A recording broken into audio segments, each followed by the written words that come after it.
तो पवित्र बाइबल की सुरक्षा और पवित्र बाइबल के मैन्युस्क्रिप्ट्स को आगे बढ़ाने के लिए परमेश्वर ने ही उसका तरीका ढूंढ निकाला था।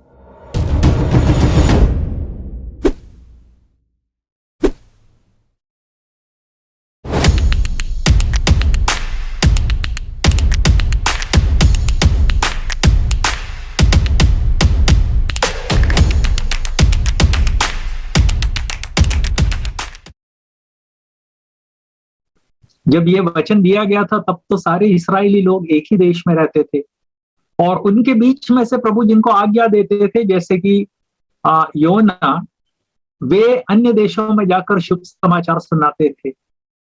लेकिन प्रभु इस बात को अच्छी तरह से जानते थे कि आने वाला एक समय ऐसा होगा जहां पर प्रभु के बच्चे सारी दुनिया में फैल जाएंगे और इस कारण मंदिर में जाके, देवालय में जाके किसी शास्त्री से हमारे लिए कॉपी बना दीजिए ये कहना मुश्किल हो जाएगा।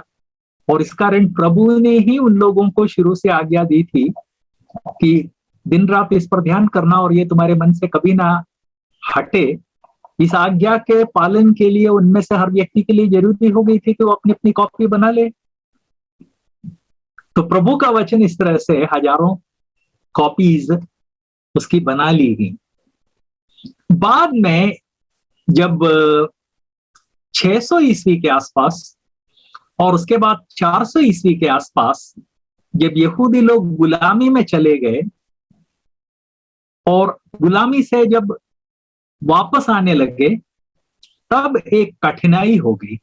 और वो कठिनाई ये थी कि लोग अपनी भाषा को जानते थे लेकिन लिखना उनके लिए मुश्किल था। उदाहरण के लिए, मैं इस समय केरल में हूं, मेरी सारी पढ़ाई लिखाई ग्वालियर की है, मेरी मातृभाषा हिंदी है। 26 साल पहले स्वास्थ्य लाभ के लिए मैं केरल आया। इन 26 सालों में मैंने केरल की भाषा में अच्छी दक्षता पाली है। बाइबल क्लास, शादी, फ्यूनरल सब मलयालम में करवाता हूं। लेकिन यदि मुझसे कोई बोले कि 4 लाइन मलयालम में लिख कर दो, नहीं हो पाता है।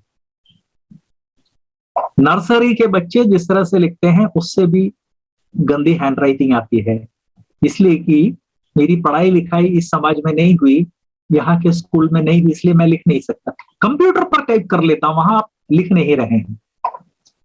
तो जब यहूदी लोग वापस आने लगे तब एक परेशानी हुई। वे लोग अपनी भाषा जानते हैं, पढ़ लेते हैं, बोल लेते हैं, लिखना नहीं आता। तब परमेश्वर की प्रेरणा से, पवित्र आत्मा की प्रेरणा से यहूदियों के बीच में इस तरह के लोग हुए जो लेखन में एक्सपर्ट थे, बल्कि इनकी नींव उससे बहुत पहले पड़ चुकी थी। प्रभु अपने बच्चों के लिए हमेशा बहुत एडवांस में तैयारी रखते हैं। दूसरा शमूएल 8वें अध्याय के 17वें पद में हम देखते हैं। दूसरा शमूएल 8वां अध्याय 17, अंग्रेजी में 16, हिंदी में, अन्य भाषाओं में 17 है, हिंदी में 16 है। और प्रधान सेनापति सरूया का पुत्र योआब था, इतिहास का लिखने वाला शास्त्री अहीलूद का पुत्र यहोशापात था।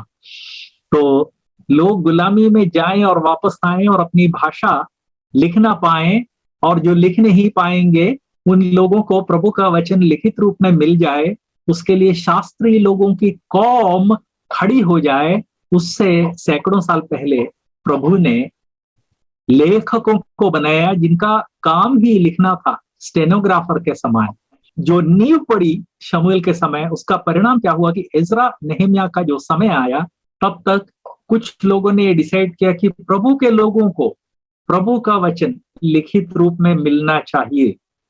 और वो भी जब लिखित रूप से लिखा जाता है तो वो इतना एक्यूरेट होना चाहिए कि प्रभु के वचन में जो लिखा है उसमें गलती सलती ना हो। और इस कारण इज़रा और नेहम्याह के समय में शास्त्री लोगों की जमात खड़ी हो गई। इवन इज़रा एक शास्त्री थे, और इसीलिए इज़रा के बारे में इतिहास की पुस्तकों में इज़रा शास्त्री कहा गया है।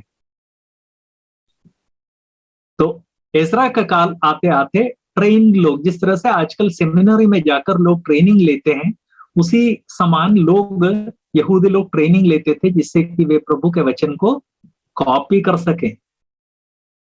इसके अलावा प्रभु ने एक बहुत महत्वपूर्ण काम किया था। ये जो सारे डॉक्यूमेंट्स हैं, इनकी मूल कॉपी, उसकी सुरक्षा कैसे हो? एक मूल कॉपी रखना जरूरी था। हजारों साल पहले, मतलब इज़रा शास्त्री से लगभग 1000 साल पहले प्रभु ने उसकी भी व्यवस्था कर दी थी। व्यवस्था विवरण की पुस्तक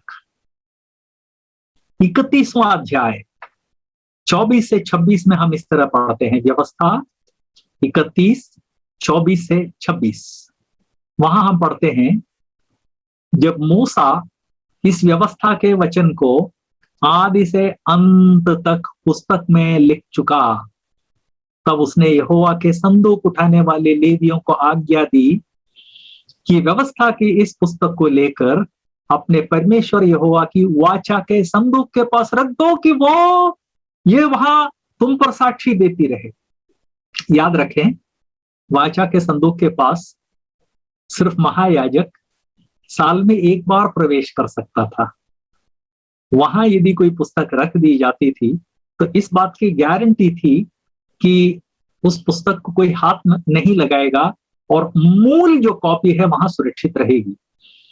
चूंकि पुराने नियम में बाइबल की बहुत कॉपीज बनाई गई थी, तो उससे हम अनुमान लगा सकते हैं कि जब मूसा ने इन पुस्तकों की रचना की, या मूसा करता चला गया, एक दिन में तो रचना नहीं की थी, 40 साल में रचना की थी, तो जैसे जैसे मूसा लिखता चला जाता था लोग अपनी कॉपीज बना लेते थे।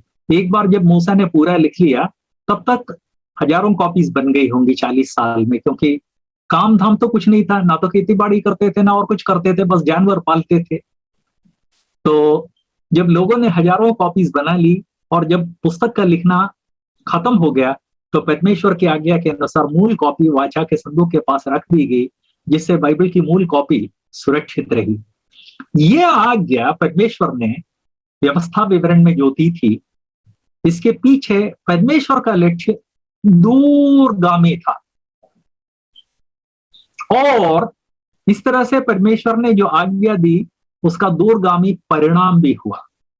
परिणाम क्या हुआ कि यहूदी लोग तब से लेकर ओरिजिनल कॉपीज या तो ये मिलाप वाले तंबू में रखते थे, और उसके बाद जब देवालय बना तो देवालय के अंदर रखते थे।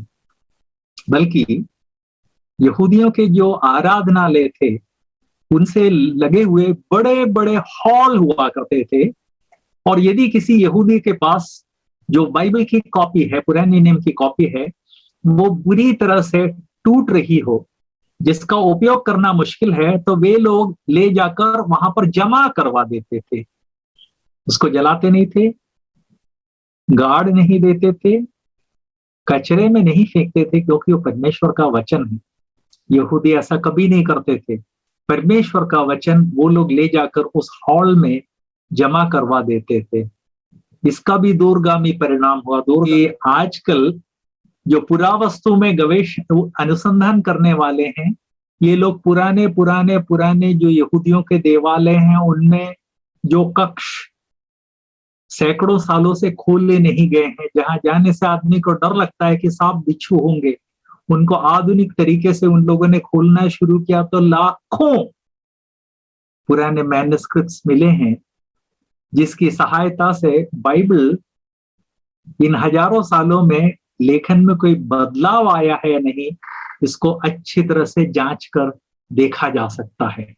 तो पवित्र बाइबल की सुरक्षा और पवित्र बाइबल के मैन्युस्क्रिप्ट्स को आगे बढ़ाने के लिए परमेश्वर ने ही उसका तरीका ढूंढ निकाला था। परमेश्वर ने ही कहा कि उसको ले जाकर व्यवस्था की पुस्तक को यहोवा की वाचा के संदूक के पास रख दो। जहां वो रख दिया गया तो साल में एक ही बार उसको कोई व्यक्ति जाकर देख सकता है, वो भी महायाजक। वो देखेगा तो कॉपी तो कर नहीं सकता, इसलिए वहां रखने से पहले कॉपीज करना जरूरी था। तो इस तरह से परमेश्वर ने अपनी आज्ञा के द्वारा न केवल अपने वचन को सुरक्षित रखा, बल्कि लोगों पर दबाव डाला कि वे इस तरह से वहां रखने से पहले उसकी कॉपी कर लें या कॉपीज कर लें। तो प्रभु ने अपने वचन को आगे बढ़ाने के लिए इस तरह से बहुत सारे कार्य किए जो हम प्रभु के वचन से ही देखते हैं।